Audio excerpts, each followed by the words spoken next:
They say you can afford a home 3 times your income. So if you make $200,000 per year, you can afford a $600,000 home without being house poor. But only 10% of Americans make $200,000 per year. House poor is spending more than half your income on your rent. Starter homes in high-cost areas like California, Vancouver, Seattle, and New York are $1 million. So you need to make $333,000 per year. Fortune magazine says you need to make $200,000 a year to afford $1 million home. For $1 million home, they say you should have 20% down, $200,000, interest 7.5%, a 30-year loan, payment is around $7,000 per month. $1 million house will really cost $2.8 million after 30 years, not $1 million. Total interest to the bank alone after 30 years is $1.2 million, which could fund your retirement. If you're new to the channel, I design dreams to reality. I make websites for minority-owned businesses to bring their vision to life, for financial freedom from my 9-to-5, more family vacations, and a website making money while you sleep. I remember feeling alone, rarely seeing people that look like me, and feeling like the underdog, having a single parent, immigrant mom. My dad died in a car accident.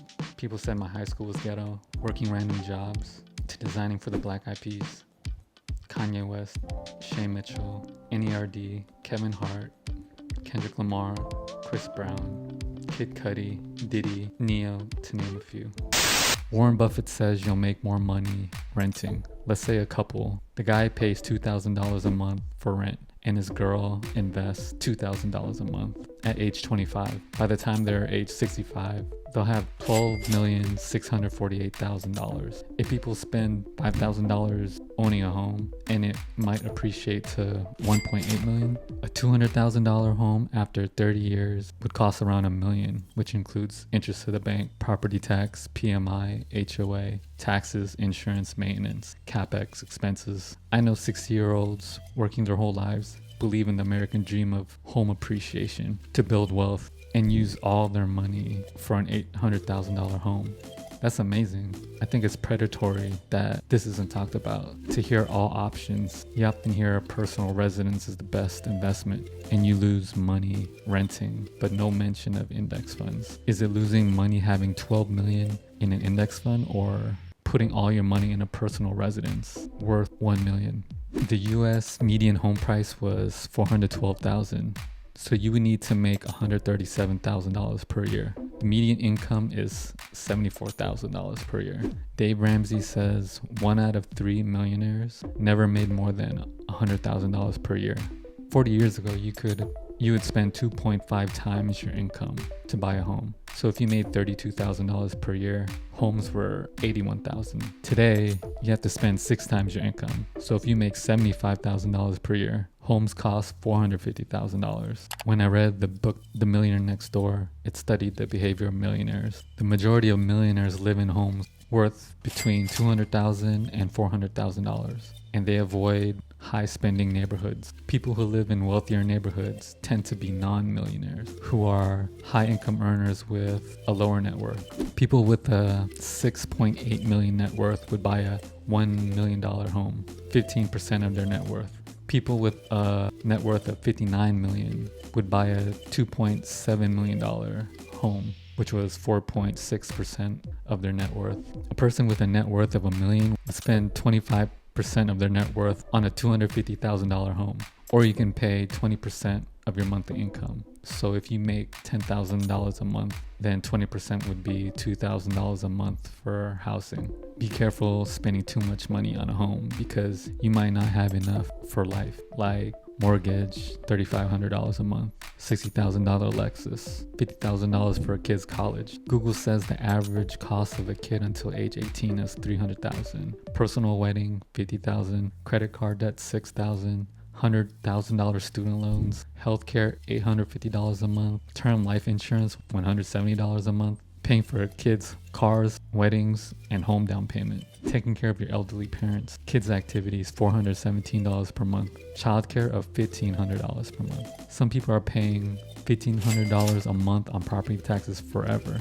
If worst case scenario happens when you're age 65 and you need to pay $10,000 a month to be in a nursing home, you may need around $3 million in investments. 50% of Americans have nothing for retirement, and the median Vanguard balance of a 65-year-old is $200,000. Imagine living on $667 a month, eating ramen and peanut butter sandwiches in your 60s from a nest egg of $200,000. 95% of Americans by age 65 after a lifetime of work can't support themselves without help from government or family. If you're spending $3,333 per month, you'll need $1 million at retirement. Expenses $10,000 a month, you'll need $3 million. This is based on the 4% rule, where you multiply your yearly expenses by 25. If you need $1 million to retire, you withdraw 4%, which is $3,333 per month for the rest of your life and never run out of money. Most people who don't come from money invest in an index fund through their 401k, Roth IRA, and brokerage account.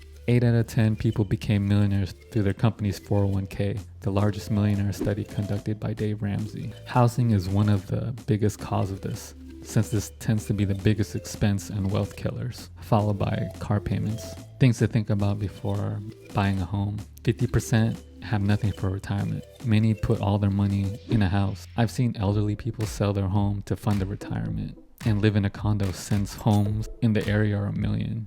The more money you spend on your home, the less you'll have for retirement. If a spouse dies or gets laid off, can you pay the mortgage by yourself? I lived this scenario, and my dad died when I was a kid. When you're in your 60s and can't walk upstairs anymore, you should consider buying a home with bedrooms downstairs. Live near parents. There'll be a point in life they'll need a cane to walk, fall down, and will need help. And then they can also help watch the kids, because some people are paying $2,000 a month for daycare. Once your parents get so old they can't take care of themselves, they may need to move in with you. Hopefully your spouse is okay with that. In immigrant culture, it's normal to live with parents. That's why books on finance talk about finding the right person is one of the most important decisions of life. Run the numbers on a mortgage calculator before you buy. Find a home near a good school district. Stay in a house for at least 10 years because closing costs are expensive. 10% of the house's selling price. So if you sell a house for $500,000,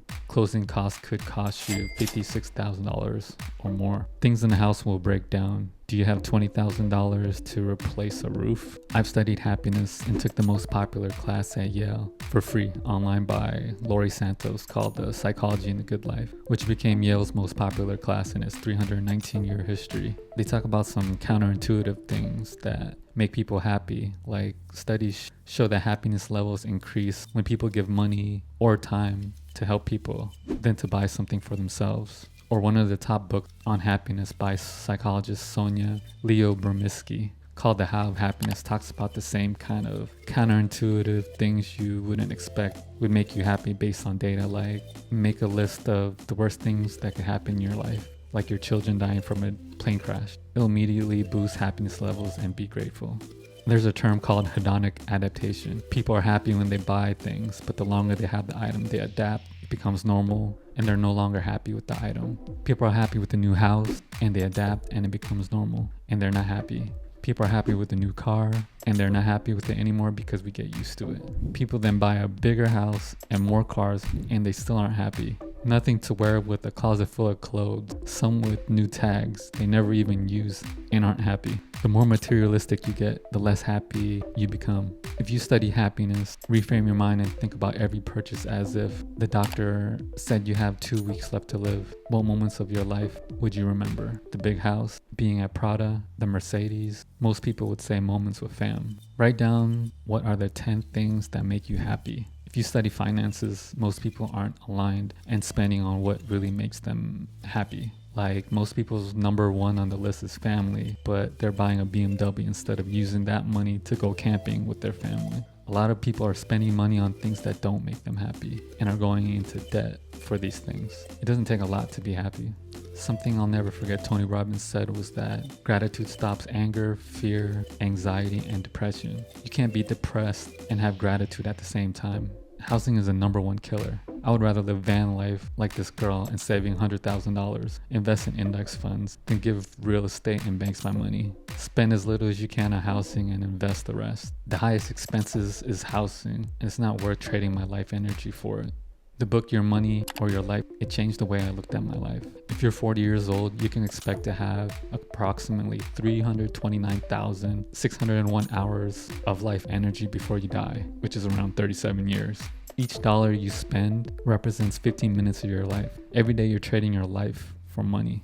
There's no object other than necessities that is worth my life. We exchange our life for money. No BMW is worth my life that I'll get up at 6 a.m. every day for 5 years of my life to make payments for. I would rather invest that money to take off work for 5 years to spend time with my newborn baby. People using money to buy Prada. The only thing I want to buy is time freedom to be with my fam.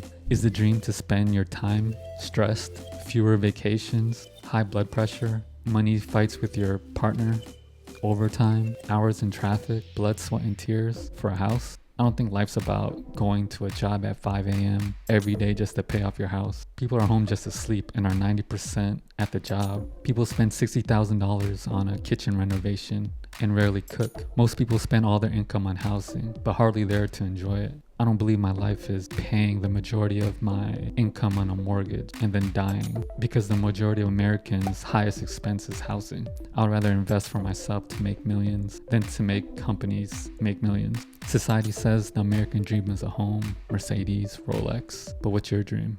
Many people say a home, Mercedes, and a Rolex means success and shows they made it in life. This is harmful because people may believe these ideas and think they failed if they don't have objects. Why does a Mercedes mean success? Who taught us that idea? Who profits from that idea? We're not born to know these ideas. We're taught as kids, blue is for boys, pink is for girls. See if a baby's impressed with a Rolex. Toyota can't mean success when it's the number one car of millionaires. I'm more with the philosophy, like the financial independence, retire early community of engineers, teachers, software developers, retiring in their 30s. I'm investing like 80% because the only thing I value in life is freedom.